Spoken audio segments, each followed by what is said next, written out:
Hello, everyone, and welcome. Thank you for joining us for today's CITI program webinar. Today's topic is preparing for single IRB under the Common Rule, and it will be presented by Nichelle Cobb. This webinar will be recorded, and the recording will be available on the CITI program website. Now, let me tell you about today's presenter, Dr. Nichelle Cobb. Dr. Cobb serves as the Director of the Health Sciences Institutional Review Board Office at the University of Wisconsin-Madison and has worked with IRBs since 1999. She serves as the Director of Smart IRB Operations and one of the ambassadors for Smart IRB, an initiative sponsored by the National Center for Advancing Translational Science and GATS to create a master IRB authorization agreement and support single IRB review. In addition, she has been part of several groups working on issues surrounding single IRB review, such as harmonizing noncompliance and how review of personnel are handled. In the non-sIRB realm, she is part of a team developing an approach to electronic informed consent that better leverages the possibilities IT offers, especially in terms of visual presentation of information.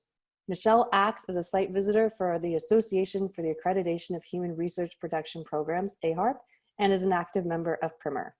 Today, what I really want to focus on is just to make sure that we're all on the same page is that we'll review the single IRB requirement under the Common Rule and compare it to the NIH policy, since the NIH policy got here first and they are not identical.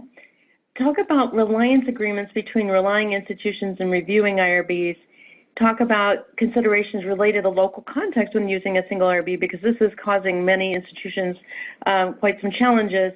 And then really just talk about some key responsibilities of reviewing IRBs, relying institutions, and especially related to communication. I think a lot of the challenges about single IRB do center on communication, and so this is a place where it's always been hard for humans to communicate, and now we've been put in the place where we really have to do this well for it to be a clear process and is a more efficient process. And I will just say at the outset that I am not someone who thinks that single IRB is right for everything, but as a colleague of mine said, is the reason why I was happy to get involved at the Smart IRB is I would rather be on the bus than under the bus, as she put it. So hoping to actually have some input on the process and to develop things that would help our community to prepare and implement this strange new world. So just to get on the same page, I want to talk about the single IRB requirement. So in many ways, this isn't a new thing, that we have been doing this as a regulatory community for some time, although before 2018, it really was less frequently done, and often on a limited basis and was really specific, like the NCI, Central IRB, and the VA IRB. Central IRB were good examples. There were some consortial IRBs, but they were not really the default mode for most of us. But in January 25th, 2018, this kind of changed, and this was really the beginning of the you must do this, as opposed to like, it'd be great if you did this, or let's see if this would be a better way of doing it for a multi-site study.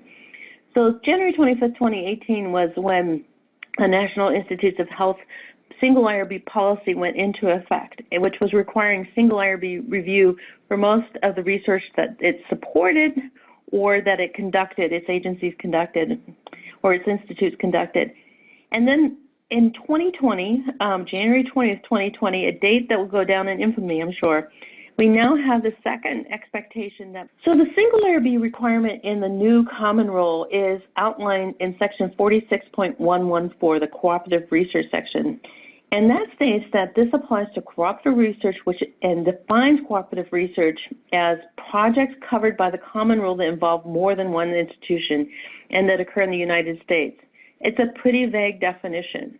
So it does not go into the same level of detail as the NIH single IRB policy, which talks about the same protocol the same protocol as being what they're referring to for their single IRB policy. So it's just a cooperative research project across more than one institution. So this, some questions have been posed to OHRP too, saying because the reliance agreement terms can vary, and this was another reason why the Smart IRB agreement, many institutions were interested in just having one agreement we always use, is that there has to be tracking.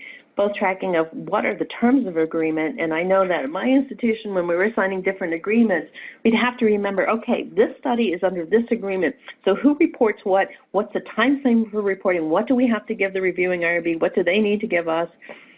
And so having a consistent agreement really helps you understand, okay, we know that we always have to do this because we're doing it under this one agreement and we will always behave this way. That makes life easier because institutions sometimes forget what agreement terms. The other thing that just to recap, that there are cases when I've heard that reviewing IRBs are collecting local context information but perhaps not acting on it. And if they're not going to act on it, they need to have some conversation with the relying institution about what they're not acting on and why, because sometimes that is a problem because it can be a state law or an institutional policy.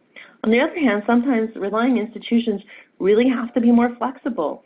You might prefer something, but it's not really that key to the human subjects protection. And so I've talked about this before, there's a lot of soul searching we need to do as IRBs and relying institutions, like what is absolutely critical and things that we can't budge on versus what can we be flexible on. The other thing that we're finding out is we are, when in the single IRB world, the landscape, the Human Research Protection Program landscape is kind of blown up a bit. And so things that used to get funneled through IRBs are not getting funneled through IRBs anymore. And we need to help our researchers understand and make sure our institutions understand what these non-IRB requirements are and how they affect IRB review, what needs to happen before study activation. It used to be, for many institutions, IRB approval meant they were pretty much ready to go with their study, but increasingly that's not true for many institutions with either. The first question, will the new rule apply to existing NIH studies? And the answer to that is maybe. So the common rule will trump the NIH policy. So the common rule will apply to any NIH studies that have been transitioned to the new common rule, and that would be the multi-site studies that were on the dates that I mentioned before, either in that interim provisional transition in that July 2018 date, approved on or after July 21st, 2019, they are likely subject to this new common rule requirement for single IRB. We encourage everyone to monitor the CITI program website for additional information about future webinars.